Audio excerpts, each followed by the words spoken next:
ada pertanyaan. Adakah yang paham tentang hakikat sholat? Apa sih hakikat sholat itu? Apa hakikat sholat? Sebenarnya hakikat sholat itu apa? Ada yang bisa jawab? Apa hakikat sholat, Mas? Nah, zikrullah, bagus. Tapi ada yang sangat mendasar.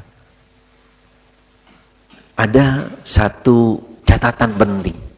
Yang ini harus kita catat dan kita benar-benar pahami.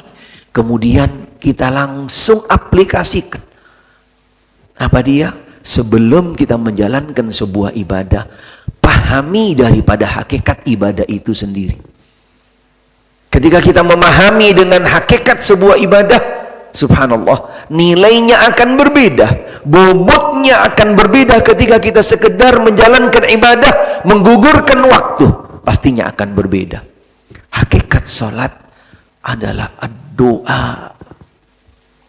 Hakikat sholat adalah doa.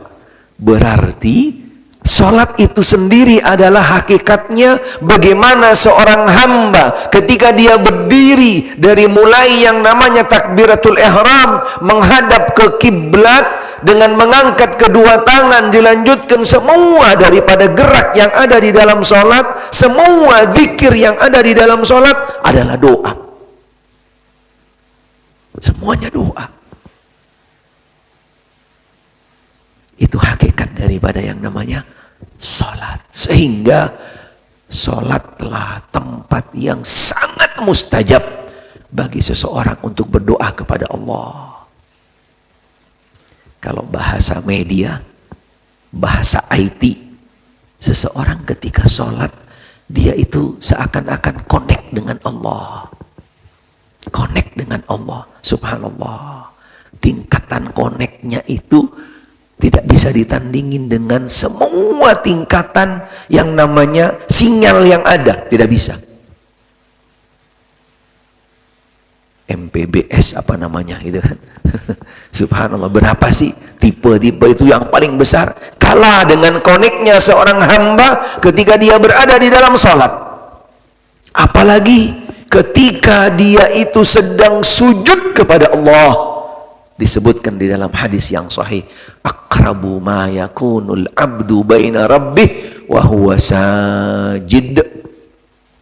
Paling dekatnya seorang hamba kepada Rabbnya ketika dia sujud. Subhanallah, dekat sekali. Sehingga itulah hakikat daripada sholat. Hakikatnya adalah doa. Bagaimana seorang hamba dekat dengan Allah subhanahu wa ta'ala. Walaupun kondisi dekat di sini, seorang hamba dengan Allah ada yang lebih berkualitas, ada yang lebih tinggi. Ketika sujud, kita yang mendekat kepada Allah. Tapi ketika di sepertiga malam, Allah yang turun datang mendekat kepada kita. Itu posisi, waktu, atau kedekatan Allah kepada hambanya yang sangat luar biasa. Sehingga ketika kita memahami dengan hakikat sholat, sholat adalah doa, mendekatkan diri seorang hamba kepada Allah, pastinya hamba tersebut dia takkan menyia-nyiakan kesempatan dekat tersebut, khususnya ketika sujud dan juga ketika sebelum salam, setelah doa tahiyat untuk berdoa kepada Allah. Sehingga tidak ada anjuran dan yang tepat bahwasanya doa itu setelah sholat tidak ada. Tidak ada. Adanya doa adalah di dalam sholat. Walaupun sebagian kecil ulama ada yang mengatakan boleh saja berdoa habis sholat. Boleh saja.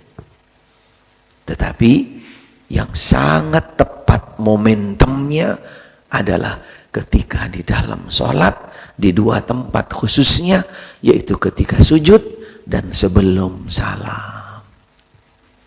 Ini dia hakikat sholat.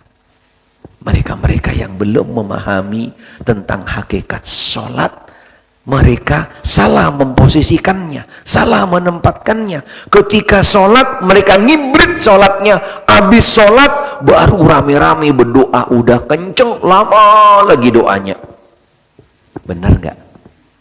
Dia kan? Subhanallah, itu dia. Ini salah satu catatan.